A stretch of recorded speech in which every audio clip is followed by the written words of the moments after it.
Let me finish up with a little bit of Warriors talk here because I had some people asking me some stuff here. Let me play you this Joe Lacob snippet from January.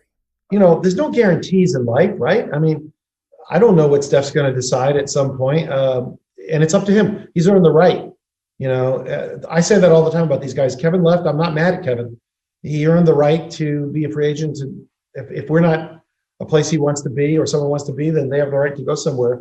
But we also have the right to do what's best for our fans and fandom and so on, and try to have the best team.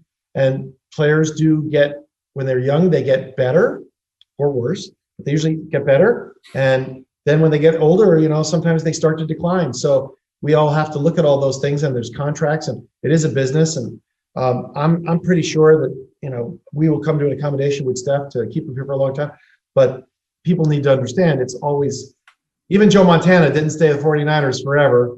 It just worked out that way, and it's unfortunate. We all would have liked to see the opposite. But so you can't guarantee these things, but that is the expectation and the goal. Warriors Twitter was going nuts over that. Look, I think Joe Lacob is being who he's been his whole life, a businessman. That's what all businessmen do, right? They posture. Never let them know how bad you want them or need them. Negotiation 101. But I guess, Warrior Nation's like, well, it's not even a negotiation. It's not even a question, right? Easier to say when it's not your money.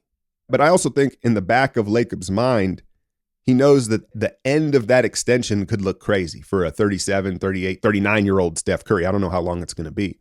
But, he's watching the king himself right now, not able to escape Father Time. So I think there is an element of that. But I also think people are thinking about it wrong.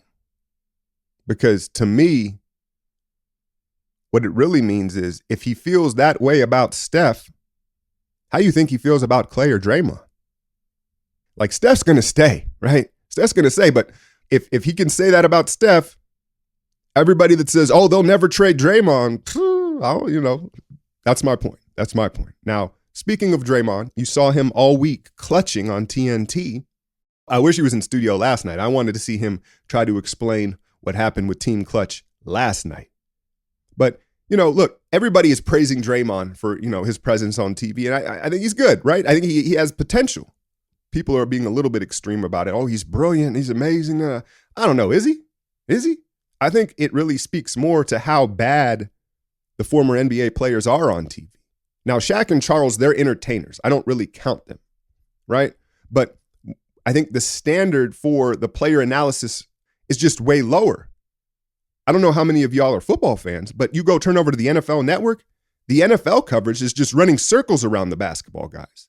The former NFL players that do TV now, they're running circles around these NBA dudes. And I think what it comes down to is the game of football, there's so much more tape and studying that goes into it that these guys just know how to talk the talk better. Because the reality of it is there are a ton of star caliber players in the NBA. They just go play ball. They just go play ball. They can't really tell you about nothing. They just go play, right? Where the NFL, those guys, they got to spend hours and hours in the film room and studying schemes and defenses. And so innately, when they get on TV, they're just far superior. And so, yeah, man, I think Draymond, obviously, if he wants to do that, he has a future there because he is a good mind, but he's speaking candidly. But I think we're overreacting. We're saying how good he is when really it's just that most of the guys are just bad.